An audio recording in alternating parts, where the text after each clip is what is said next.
বাদর দিয়ে ছেলেদের মাথা খাওয়া হয় তা জানি, কিন্তু তার পরিণামে মাথা খোয়া যাবার সাথে যে তাদের দেহেরও খোয়ার হয়ে থাকে তার উদাহরণ দেখেছিলাম সেদিন। শুধু বাঁদরামি নয়, সত্যিকারের বাঁদর হয়ে যেতে দেখেছি একটা ছেলেকে নিজের চোখের ওপর। তোমরা বিশ্বাস করো আর নাই করো। আমার মামা ছিলেন এক হোস্টেলের সুপারিনটেনডেন্ট। তিনি হঠাৎ একবার এক শক্ত অসুখে পড়লে তার একটিনি হয়ে অনেক দিন আমাকে সেই ছাত্রাবাসের তত্ত্বাবধান করতে হয়েছিল এককালে। তখন আমি সবে গল্প লেখা শুরু করেছি। যত লিখি ততই কাগজে কাগজে পাঠাই, কোনোটাই তার ছাপা হয় না। অমনোনয়ের চিরকুট নিয়ে পত্রপাঠ ফেরত আসে, ততই আমার আরও রোগ চেপে যায়, লেখার ঝোঁক বেড়ে যায় ততই আরও। তাই হোস্টেল সুপারের কাজটা আমার বেশ পছন্দসই হয়েছিল। খাও দাও আর আরামে গল্প লেখো দিনরাত। অবশ্যই হোস্টেলের ছেলেদেরও একটু দেখাশোনা করতে হয় বইকি, কিন্তু সেটা নামমাত্রই। সুস্থ অবস্থায় তাদের দেখবার কিছু নেই, দৃশ্য হিসেবে তখন তারা উপাদেয়। কেবল কখনো কেউ অসুখে পড়লে তখন তাকে দেখতে হয়।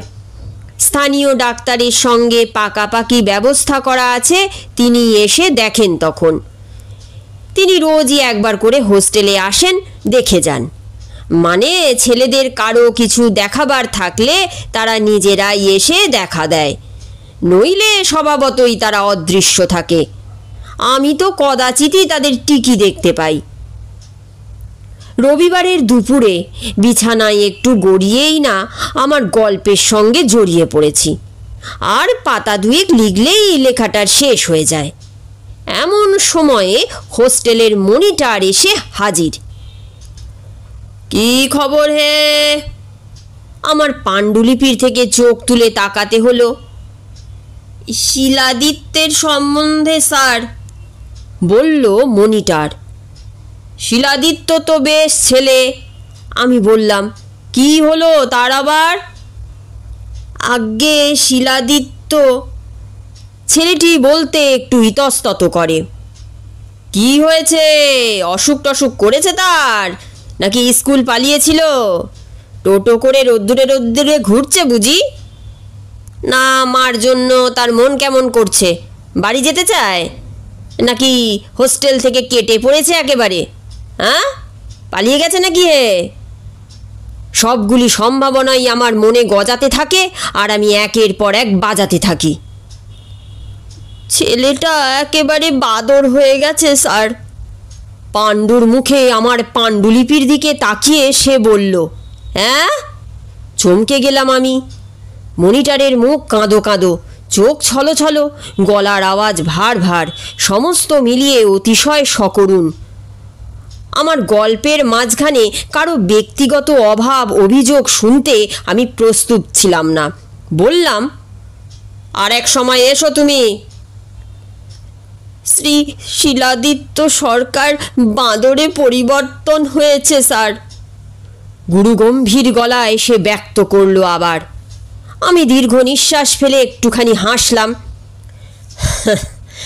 সে কথা তো তুমি আগেই বলেছ, আমি শুনেছি। ছেলে মাত্রই একটু আধটু বাঁদরামি করে সেটা ধর্তব্য নয়, সেটা তাদের প্রাণ শক্তির প্রাচুর্য। তার বাঁদরামির বিস্তৃত বিবরণ পরে শুনবক্ষণ। এখন এই মুহূর্তে আমি ভারী ব্যস্ত, আমার নিঃশ্বাস ফেলবার ফুরসত নেই। এখন যাও, এই ডাকঘরে যাও বরং। আজ তো রবিবার, ডাকঘর বন্ধ। তাহলেও পোস্টমাস্টার বাবুকে আমার নাম করে বলে 5খানা রেজিস্ট্রি খাম কিনে আনবে, ঠিক আছে? এই লম্বা সাইজের রেজিস্ট্রি খাম, সেই সঙ্গে 1 টাকার খুচরো ডাক টিকিট আনতেও ভুলো না। রেজিস্ট্রি খামে কত যত্ন করে, কত খরচায় লেখাগুলো পত্রিকা অফিসে পাঠাই ভেতরে ডাক টিকিট দিয়ে। নিতান্ত সাধারণ বুক পোস্টে তারা ফের ফিরে আসে আমার কাছেই। অনেক সময় বেয়ারিং ডাকেই আবার। আমার কত দিবস আর কত রজনীর সাহিত্য চর্চা নিখরচায় আমার হাতেই এসে যায়। তাহলেও try and try again, you will succeed at last. Monitor তবু যায় না, দাঁড়িয়ে থাকে ঠায়। এই গল্প লেখকের এই বড় জ্বালা, ঘরে বিড়ম্বনা, বাইরে প্রত্যাখ্যান। এই খানিক আগেই এই ডাক্তারবাবু আর এক আখ্যান নিয়ে এসে ঘণ্টাখানেক ধরে জ্বালিয়ে গেছেন। এ ছেলেটিও দেখছি আমাকে প্রজ্বলিত না করে ছাড়বে না। ডাক্তারবাবু আমাকে অবচেতন মনের রহস্য বোঝাতে চেয়েছিলেন, তার সঙ্গে ছেলে মানুষ করার সমস্যাও জড়িত।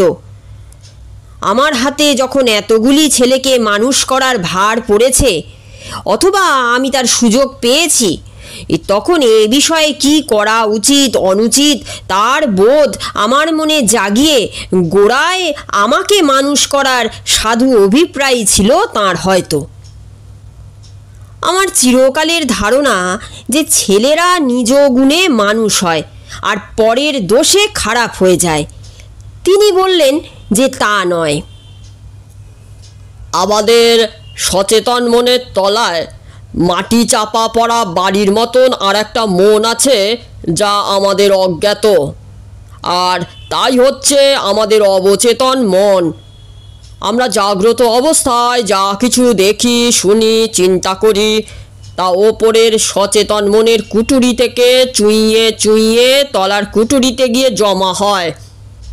অবশেষে সেই পুঞ্জীভূত অবচেতনায় একদা অঙ্কুরিত হয়ে আমাদের দেহ, মন আর জীবনধারার সব কিছু পাল্টে দেয়। কি সর্বনাশ! শুনে আমি আঁতকে উঠি। না, সর্বনাশের কিছু নেই, উদ্ধারেরও পথ আছে এইখানেই। এই জন্যেই ছেলেদের পাজি, বোকা, বদমায়েশ বলতে নেই, এমনকি আদর করেও বাঁদর বলতে নেই কখনো। কেননা বলতে বলতে, শুনতে শুনতে শেষ পর্যন্ত তারা তাই হয়ে যায়। এমনকি সত্যি সত্যি বাঁদরামি করে এমন ছেলেকেও বাঁদর বলে গাল দিতে নেই। দিনে তো আমি জানাই, গাল দেওয়া দূরে থাক, আমি তাদের নাগালেই যাইনে, ঘাঁটাইনে কখনো। তাদের ভয় করি, আমি এড়িয়ে চলি। ছেলেদের সব সময় ভালো বলতে হয় যদি সত্যি সত্যি আপনি তাদের ভালো চান। তাতে সত্যিকারের খারাপ ছেলেও ভালো হয়ে যায় একদিন। ছেলেদের মানুষে চিত্তরঞ্জন, সুভাষ, বিবেকানন্দ এইসব নাম রাখে কেন? ওই সব নাম ধরে ডাকতে ডাকতে, শুনতে শুনতে এই তারা যাতে এককালে ওই রকমটি হয়ে ওঠে, তাই না? আমি ঘাড় নেড়ে সায় দিয়ে ডাক্তারবাবুকে বিদায় করেছি। পোস্ট হেস্ট বলে একটা কথা আছে, ভেবেছিলাম পোস্ট অফিসের নাম করলে চটপট সরে পড়বে, কিন্তু ছেলেটা দেখি তবুও নড়ে না। তখন বাধ্য হয়ে আমায় বলতে হলো, দেখো বাপু, রাগ করে দূরে থাকো, কখনো ভুলেও কাউকে বাঁদর বলা উচিত নয় কদাচ। কেন জানো? টাটকা শোনা কথাগুলো গরম গরম ওকে শুনিয়ে দেবার জন্য তৈরি হচ্ছি। স্যার, আপনি আমায় বিশ্বাস করবেন না আমি জানতাম। মনিটার বিষণ্ণ সুরে শুরু করে, তাই আমি শিলাদিত্যকে সঙ্গে করে নিয়ে এসেছি স্যার। আপনি স্বচক্ষে দেখুন, বাইরে দাঁড়িয়ে আছে সে। নিয়ে এসো তাহলে, ছাড়বেই না যখন। ভগবান তোমার ভালো করুন। গল্পের হাল ছেড়ে দিয়ে আমি হতাশ হয়ে বললাম, আমার বলবার ইচ্ছা ছিল তোমার মুন্ডপাত হোক, কিন্তু ভুলেও কখনো মন্দ কথা মুখে আনতে নেই। একটু আগেই শুনেছি, তাই আত্মসম্বরণ করতে হলো। কে জানে ওই কথায় ওর মাথাটা যদি ওর মনের গর্তে সেঁধিয়ে যায়, তাহলে সেই গন্ধকাটা কবন্ধ মনিটারকে নিয়ে আবার ফের আর এক ঝামেলা হবে, জ্বালার ওপর জ্বালা। মনিটার গিয়ে শিলাদিত্যকে সঙ্গে নিয়ে এলো। শিলাদিত্য ঘরে ঢুকলো কেমন ধারা যেন কুঁজোটি হয়ে।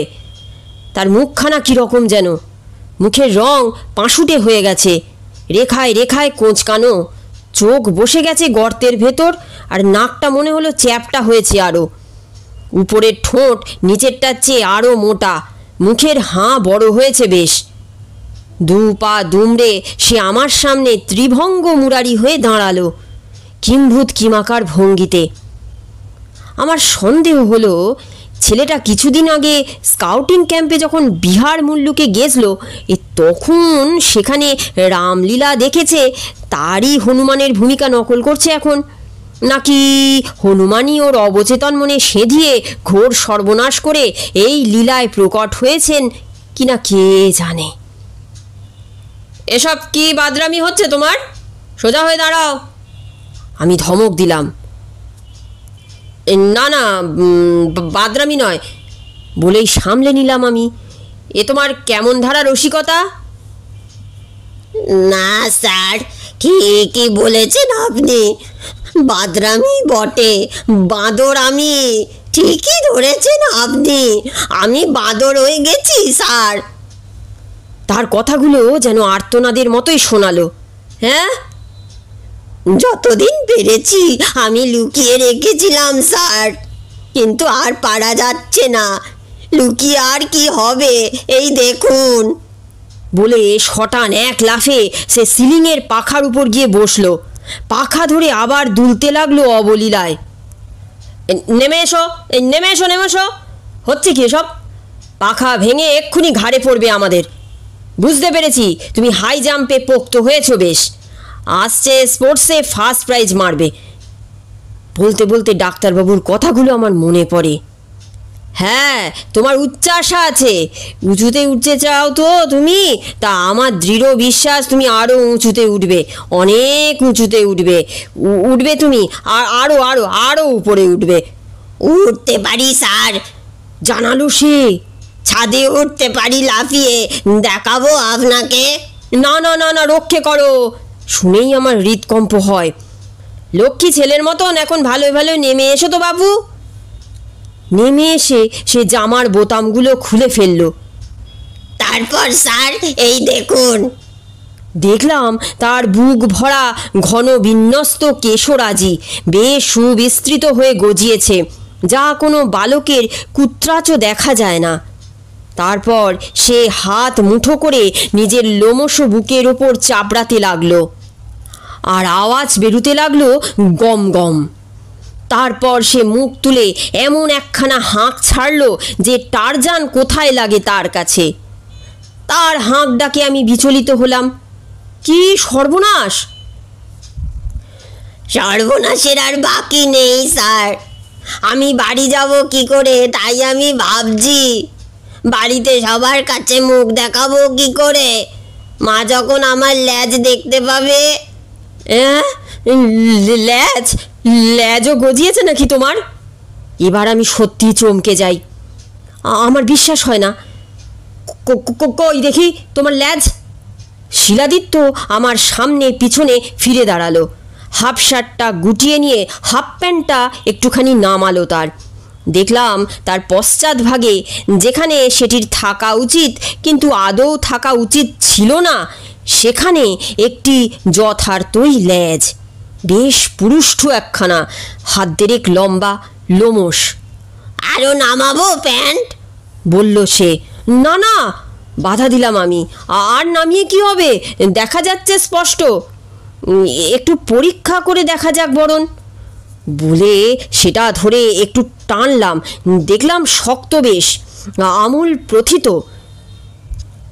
কি জানি যদি কোনো চাতুরি থাকে ভেবে আরও একটু জোরে হেইও বলে যেই না এক টান মেরেছি, সে চিৎকার ছাড়ল। লাগছে স্যার, লাগছে। নাড়তে পারো? সে নাড়তে লাগলো ল্যাজটা বেশ উৎসাহের সহিত অবলীলায়। দিনের বেলা এটা লুকিয়ে রাখি স্যার, কোমরে গুটিয়ে রাখি হাফ প্যান্টের তলায়। রাত্রিরে এটাকে ছেড়ে দিই, এক এক সময় আদর করে হাত বুলিয়ে দিই এর গায়ে, বেশ লাগে।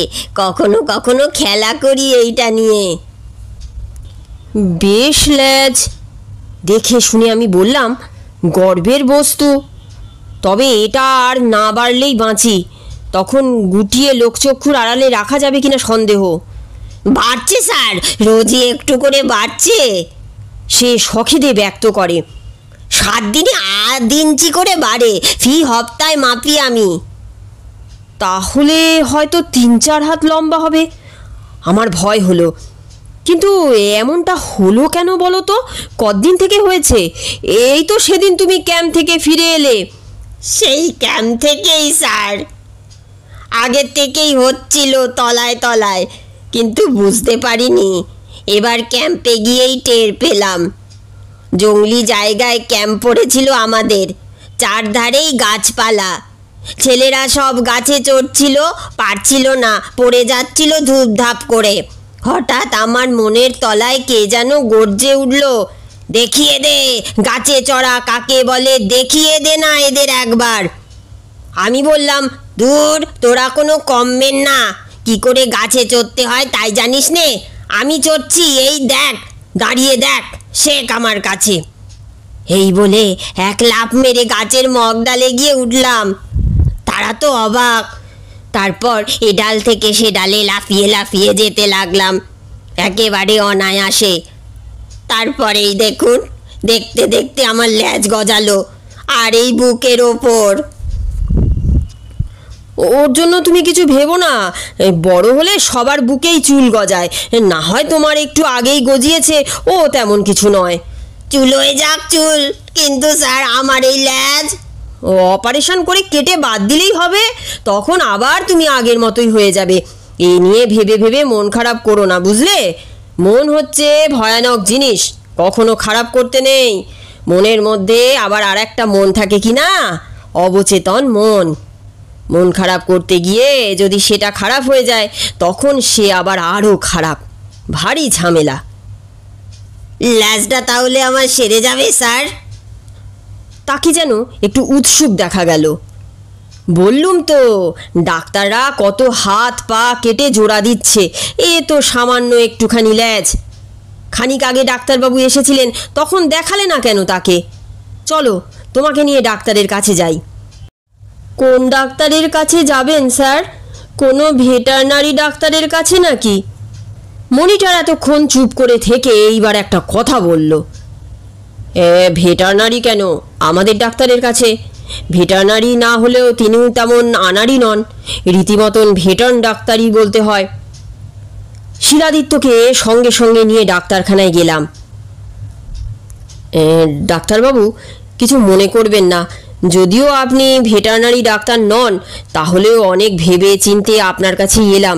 এই ছেলেটিকে একবার দেখুন তো। ডাক্তারবাবু শিলাদিত্যকে তার প্রাইভেট চেম্বারে নিয়ে পরীক্ষা করলেন। খুব ইন্টারেস্টিং কেস। আমার দিকে তাকিয়ে তিনি বললেন, মেডিকেল জার্নালে এরকম কেসের কোনো খবর আমি পাইনি কখনো। তারপর ছেলেটিকে শুধোলেন, তুমি বলছো যে ক্যাম্পের সময় গাছের ডালে চড়তে গিয়ে প্রথম এটা ধরা পড়লো তোমার কাছে? হ্যাঁ স্যার, আমি এ ডাল থেকে সে ডালে লাফিয়ে যেতে লাগলাম, এ গাছ থেকে ও গাছে। তোমার কি উচ্চতা তারপর থেকে কমেছে? জিজ্ঞেস করলেন ডাক্তারবাবু। কমে যাচ্ছে ক্রমশই। শিলাদিত্য জানালো, সেই রকমটাই তার মনে হয় বটে। তাহলে তুমি হয়তো শিম্পাঞ্জি হয়ে দাঁড়াবে, আর যদি ওজন বাড়তে থাকে তাহলে গরিলা হয়ে যাবে নির্ঘাত। ওজনও বাড়ছে স্যার আমার, শিলাদিত্য জানায়। সুচিকিৎসায় ওকে সারিয়ে দিন মশাই, আমি অনুরোধ জানালাম। এর আর চিকিৎসাকে, অবচেতন মনের প্রতিক্রিয়া, মনের ওপর তো আমাদের কোনো হাত নেই বলে আমার দিকে তাকিয়ে তিনি ঘাড় নাড়লেন। আচ্ছা, ছোটবেলায় তোমায় কেউ বাঁদর বলে বকতো কি? হ্যাঁ স্যার, সবাই বলতো আমি আস্ত একটা বাঁদর। সঙ্গীরা বলতো তুই ঠিক বাঁদরের মতন দেখতে। বাবা বলতেন আর বাদরামি করতে হবে না, খুব হয়েছে। এখানেও স্কুলের পণ্ডিত মশাই আমায় মরকট বলে ডাকেন, বলেন ভো ভো মরকট। আর আমার এক মামা। বলতে গিয়ে সে থামে। হ্যাঁ মামা, কি হয়েছে বলো বলো, লজ্জা করো না। মামা আমায় আদর করতেন হনুমান বলে, খুব ভালোবাসতেন আমায়। তাহলে আর কথা নেই, তুমি শেষমেশ হনুমানই হয়ে যাবে। উপায় কি, আমি আর কি করব বলে তিনি আমার প্রতি কটাক্ষপাত করলেন। কি বলছিলাম তখন আমি আপনাকে? তা তো বলছিলেন, কিন্তু এখন যেমন করে হোক ল্যাজটা অন্তত সারিয়ে দিন। ল্যাজটা কি সারানো যায় না কিছুতেই? তা হয়তো যায়। ডাক্তারবাবু বললেন, ল্যাজ তো অ্যাপেন্ডিক্স থেকেই গজায়, আর অ্যাপেন্ডিসাইটিস রোগে তো আজকাল আকচার অ্যাপেন্ডিক্স কেটে বাদ দিচ্ছে। এমন কিছু শক্ত অপারেশনও নয়। অ্যাপেন্ডিক্স বাদ দিলে ল্যাজটাও খসে পড়বে আমূল। কিন্তু আবার কিন্তু কিসের? কিন্তু অবচেতন মনে ল্যাজ তো থেকেই যাবে, সেখান থেকে আবার অ্যাপেন্ডিক্স, আবার ফের ল্যাজ গজাবে। কি সর্বনাশ! আঁতকে উঠি আমি। ওর অবচেতনকেও আরাম করে দিন না কেন ডাক্তারবাবু? অবচেতনের কোনো দাওয়াই তো আমাদের জানা নাই মশাই, এখনো অবধি আবিষ্কার হয়নি। উনি জানান? তবে আমার মনে হয় কি, এখন থেকে ওকে যদি মানুষ বলে গাল পাড়া যায়, যেমন কোথাকার একটা মানুষ, দূর হ মানুষ কোথাকার, সবাই মিলে হরদম এই রকম বলা যায় যদি, তাহলে হয়তো সেই সব গালমন্দ মনের তলায় গিয়ে থিতিয়ে কালক্রমে একদিন হয়তো ওর নষ্ট মনুষ্যত্ব ফিরে পেলেও পেতে পারে।